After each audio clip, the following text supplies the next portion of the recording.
I have been trying to retire. I announced it many times, but that I've been forced by some divine angels or gods or saints to go and teach.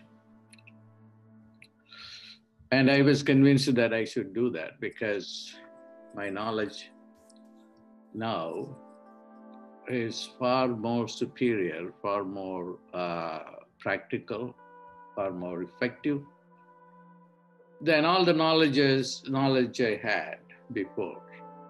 So that is something very unique about time and knowledge. Why this knowledge that we have today wasn't available, say, 5 years ago?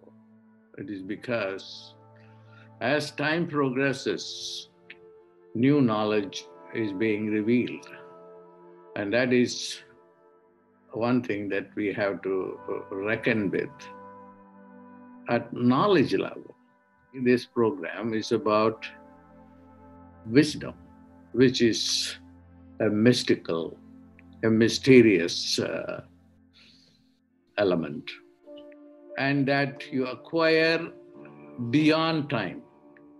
There is a time bound knowledge, and what comes to my mind as I'm speaking to you is uh,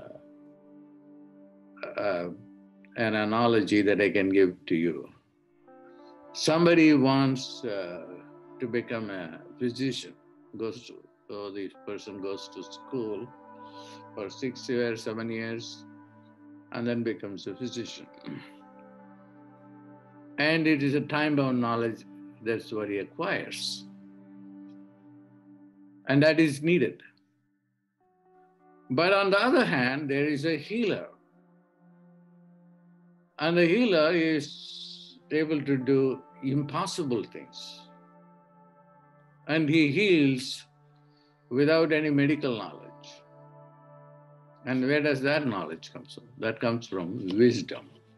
And that doesn't belong to time or the rational mind. It belongs to God.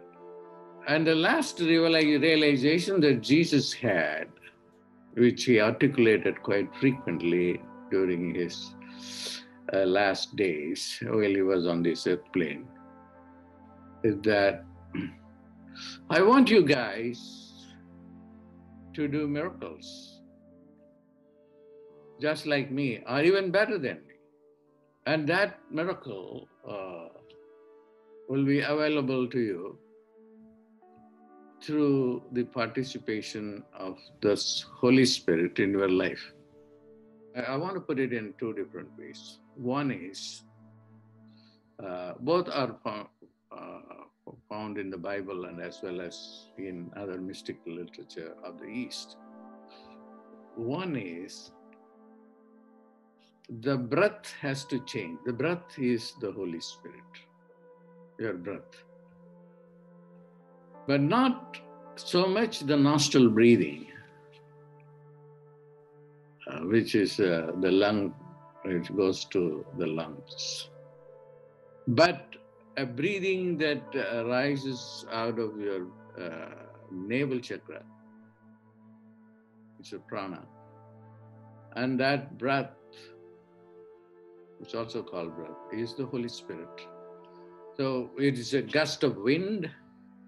The Bible talks about it as wind, air. That is within us. And how to master it will give you the understanding of the Holy Spirit, Holy breath, will give you the ability to do miracles. Just Jesus promised that on the Pentecostal day that knowledge will be available to you. And when they were waiting for the Holy Spirit, it did come, or he did come. And after they were visited by the Holy Spirit, and the apostles were able to do miracles of healing. The one thing that I just mentioned is about the breath. and its ability to give you higher wisdom that will enable you to do miracles in your life.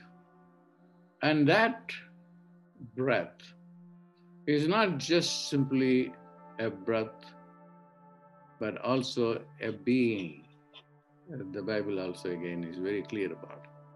And this being, you may call it an angel, or one with the Father, or one with the Son, or it is one of the Trinity.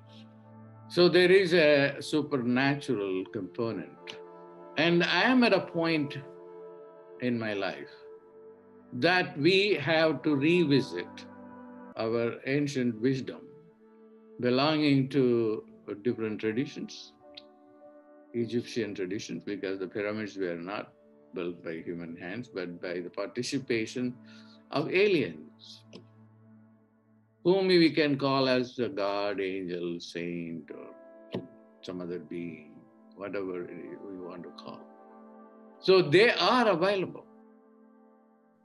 And you can access them. You can channel them. They will come and empower your mind, empower your body, empower your understanding. As a result, you will be able to transcend rationality, transcend mind, and then be in a domain of doing miracles.